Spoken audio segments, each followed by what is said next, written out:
Cuba, with its 12 million inhabitants, once called the Caribbean paradise and the pearl of the Americas for decades, was converted right on our patio into the worst enemy of the democracy in the world, the communists.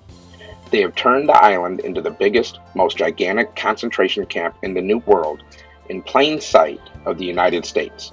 The country supposed to be the sanctuary of freedom, human rights, and liberties, the home of democracies of the world in our times. How could we, the beacon of freedom in the world, allow this to be pulled off on our watch? When I sit down and analyze what has been taking place 90 miles from the coast of this beautiful country, my blood boils, my heart bleeds, and unwanted tears come to my eyes. Cuban youth are being recruited with false promises, using the misery of their lives with no hope and no future to take them to a certain death in the Ukrainian war. Like Adolf Hitler, this Russian leader, Vladimir Putin, cares only about his ambitions and dreams of controlling the world with his Marxist-Leninist ideology. With no scruples at all, careless of public opinion and human rights, and ignoring that he has been declared by the International Criminal Court as the worst criminal to walk the earth for his violation of human rights he has committed internationally. He is the master of these genocides against the Ukrainian people. It's not enough for him to drop bombs indiscriminately over civilian populations, bringing death to the thousands of men, women, and children, even bombing schools and hospitals. He does so just to pursue his ego and bring the world to its knees under his dominion and the communist idea. This communist idea has never functioned properly in any part of the world where it has been tried as an experiment.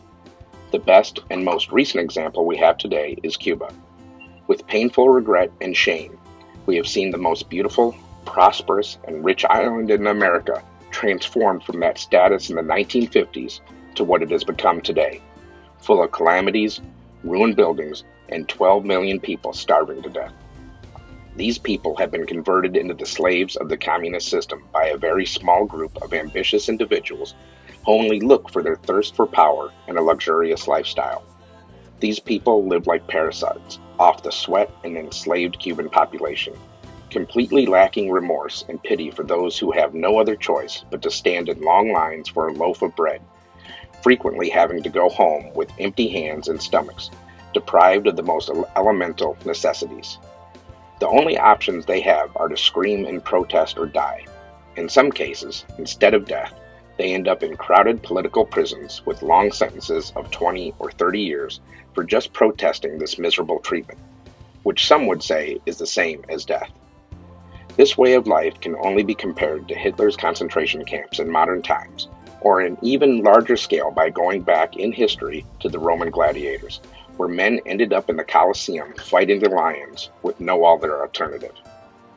That last is a good comparison to the Cuban kids who are today being recruited to fight in a war for the personal ambitions of the king in Russia, as the Cuban leaders bow to his demands, only to receive the crumbs from that tyrant's table so that they can keep themselves on 3 meals a day, while the rest of the Cubans only qualified most times for a piece of stale bread and a soup made by some prisoners of cockroaches.